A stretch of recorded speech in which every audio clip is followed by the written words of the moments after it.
بات پر چوکنا رہتے ہیں کہ کوئی آنکھ اسلام پر اٹھ تو نہیں رہی ہے، کوئی ناجائز اسلام پر حملے تو نہیں ہو رہے ہیں، کوئی اسلام میں مداخلت تو نہیں کر رہا ہے، کوئی اسلام کے حقوق کی پامالی تو نہیں کر رہا ہے، کوئی اسلام کے جو حقوق ہے اس کو ہڑپنے کی کوشش تو نہیں کر رہا ہے، کوئی ہمارے مساجد اور مدارس کی طرف ٹیڑھی آنکھ کر کے تو نہیں دیکھ رہا ہے، کوئی ہمارے قبرستانوں، عیدگاہوں، امام باڑوں، اسی طریقے سے ہمارے دیگر ضروریات اور ہمارے شعائر اسلام کی طرف غلط نظر تو نہیں اٹھا رہا ہے۔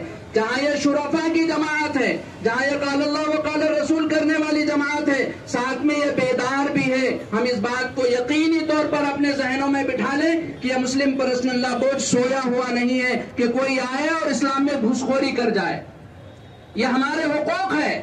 مسلم پرسنل لا بورڈ تقریباً 1973 میں اس کا انعقاد عمل میں آیا ہے۔ حضرت مولانا قاری طیب صاحب محتمم دارالعلوم دیوبند اس کے پہلے صدر رہے ہیں۔ حضرت مولانا منت اللہ رحمانی کی اس میں کوششیں رہی ہے۔ اسی کے سلسلے کی ایک کڑی شعبان و کیس ہے۔ مسلمانوں کو معلوم ہونا چاہیے کہ شعبان و کیس کیا ہے۔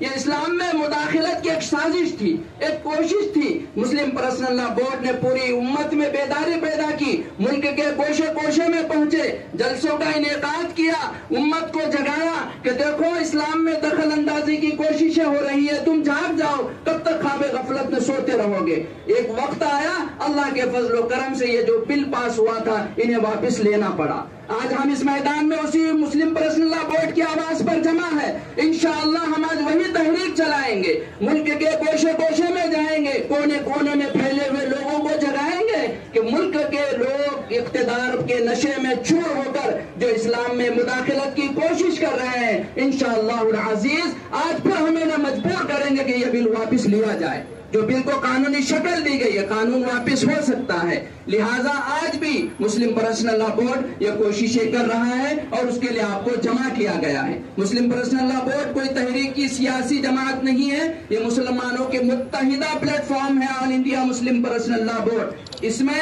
تمام مکاتب فکر کے نمائندے موجود ہیں، اس میں بریلوی مکتب فکر کے نمائندے ہیں، اس میں اہل حدیث ہے، اس میں شیعہ ہے، اس میں دارالعلوم دیوبند کے مسلک کے نہج کے علماء ہے، اور سب کا متحدہ یہ پلیٹ فارم ہے آل انڈیا مسلم پرسنل لا بورڈ۔ لہٰذا جتنے ہمارے بھائی یہاں جمع ہیں، جس تحریک کے ہیں، جس مسلک کے ماننے والے ہیں، وہ اس بات پر مطمئن رہیں کہ ہمارے مسلک کی ترجمانی آل انڈیا مسلم پرسنل لا بورڈ میں ہو رہی ہے۔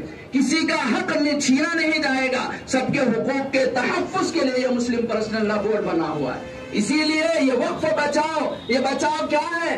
اگر آپ راستے سے گزر رہے ہیں، کوئی ڈوب رہا ہے، وہ کہہ رہا ہے بچاؤ، آپ دوڑ کر کے جاتے ہیں بچانے کے لیے۔ کوئی جل رہا ہے، وہ کہتا ہے بچاؤ، آپ جاتے ہیں دوڑ کر کے اس کو بچانے کی کوشش کرتے ہیں۔ کسی کی عزت اور عصمت لوٹی جا رہی ہے، وہ کہتا ہے بچاؤ، آپ دوڑ کر کے جاتے ہیں اس کی عزت اور عصمت کو بچانے کے لیے۔ مسلم پرسنل لا بورڈ پورے ملک کے ایک ایک ناگرک کو، ایک ایک ہندوستانی کو آواز دے رہا ہے کہ مسلمانوں کی زمینیں جائیداد لوٹی جا رہی ہے، لوگوں آؤ بچاؤ۔ کیا بچانے کے لیے ہم نہیں آئیں گے؟ ضرور آئیں گے، انشاءاللہ کہیں ہم ضرور آئیں گے۔ ہمارے برادران وطن بھی یہاں موجود ہے، وہ یہ نہ سمجھے کہ اگلی باری ہماری نہیں ہے، مسلمانوں پر بلا ٹلنے والی ہے، بلکہ یہ تو مسلمانوں کو دیکھ رہے ہیں آزما کر کے کہ یہ کیا کرتے ہیں، آئندہ تو تمہارا نمبر آنے والا ہے۔ لہٰذا مسلم پرسنل لا بورڈ اس بات کی تحریک چلا رہا ہے کہ برادران وطن اس میں شامل ہو جائیں، ان کے ساتھ ٹیبل وغیرہ کے ساتھ بیٹھ کر کے کچھ میٹنگیں کی جائیں، ان کو آگاہ کیا جائے کہ اگلا نمبر تمہارا آنے والا ہے۔ مسلم پرسنل لا بورڈ کی یہ جو پہلی مہم ہے انشاءاللہ یہ تو کامیابی بتا رہی ہے کہ کامیابی کی طرف ہم لوگ گامزن ہیں۔ دوسرا اس کا ایک مرحلہ یہ ہے کہ آنے والے 30 اپریل کو 9 بجے رات میں ہم اپنا احتجاج اس انداز میں درج کرائیں گے کہ انشاءاللہ ہمارے گھروں کی، آفسوں کی، کارخانوں کی لائٹیں ہم آدھے گھنٹے کے لیے بالکل بند کر دیں گے انشاءاللہ۔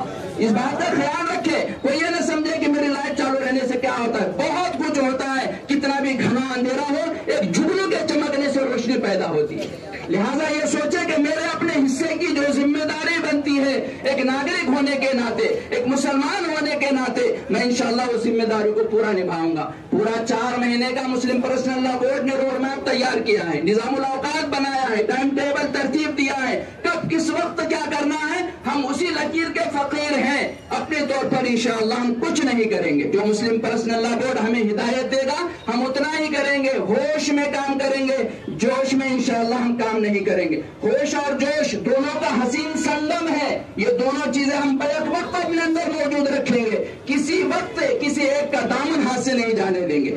جوش بھی ہو ہمارے اندر اور ساتھ میں ہوش بھی ہو، ایسا نہ ہو کہ ہم ہوش کھو بیٹھے، کسی کے بہکاوے میں آئے، کسی کو تکلیف پہنچائے۔ جیسے مولانا عقیل صاحب نے کہا ہماری لڑائی کسی سے نہیں ہے، حکومت وقت سے ہے۔ ہمارے برادران وطن سے تو گزارش ہے ہماری کہ آپ ہمارے ساتھ آئیے، حکومت وقت سے ہماری لڑائی ہے، کسی سے کوئی لڑائی نہیں ہے۔ زمین جائیداد کسی حکومت نے ہمیں نہیں دی ہے، ہمارے آبا و اجداد کی زمینیں ہیں یہ، اس کی حفاظت کرنا ہمارا سب کا دینی فریضہ ہے یہ، اور ہم انشاءاللہ ہر وقت اس کے لیے آگے رہیں گے۔ کسی کے اپنے گھر کی زمینیں نہیں ہے کہ حکومت ہمارے اوپر احسان کر رہی ہے، بلکہ وہ تو چوری چھپے کچھ ایسے قوانین بنا کر ہمارے آبا و اجداد کی زمینوں کو چھیننا چاہتی ہے۔ لہذا بھائیوں، مسلم پرسنل لا بورڈ جب بھی جو ہدایت ہمیں دے گا اسی کے مطابق ہم عمل کریں گے۔ جیسے اگلا مرحلہ عرض کیا گیا کہ انشاءاللہ 30 اپریل کو ہونے والی جو رات میں اندھیرا کرنا ہے، لائٹ بند کرنا ہے آدھے گھنٹے کے لیے، انشاءاللہ ہم سب کریں گے۔ اس کے لیے جو دہلی سے ہدایات آ رہی ہے تال کٹورا اسٹیڈیم میں ہوگا، آخری مرحلہ رام لیلا میدان میں ہوگا، اس لیے سب ہم فکر مند رہیں۔ یہ وقت اتحاد و اتفاق کا ہے، برادران وطن کو ساتھ مل کر چلنے کا ہے۔ انشاءاللہ العزیز ہم یہ کوششیں کریں گے کہ حکومت وقت کو یہ بتا دیں کہ ہمارے اندر جمہوری اعتبار سے لڑنے کی طاقت ہے، اور جب تک یہ قانون واپس نہیں ہوتا انشاءاللہ ہم اس وقت تک لڑتے رہیں گے۔ اللہ پاک ہمارا حامی و ناصر ہو۔ وآخر دعوانا الحمدللہ رب العالمین۔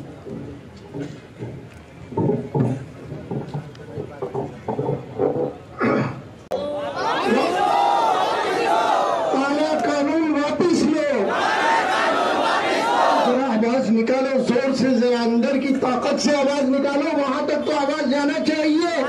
واپس لو، واپس لو، واپس لو، واپس لو، کالا قانون واپس لو، واپس لو، واپس لو، کالا قانون واپس لو۔ سرکار تمہاری تاناشاہی نہیں چلے گی، نہیں چلے گی۔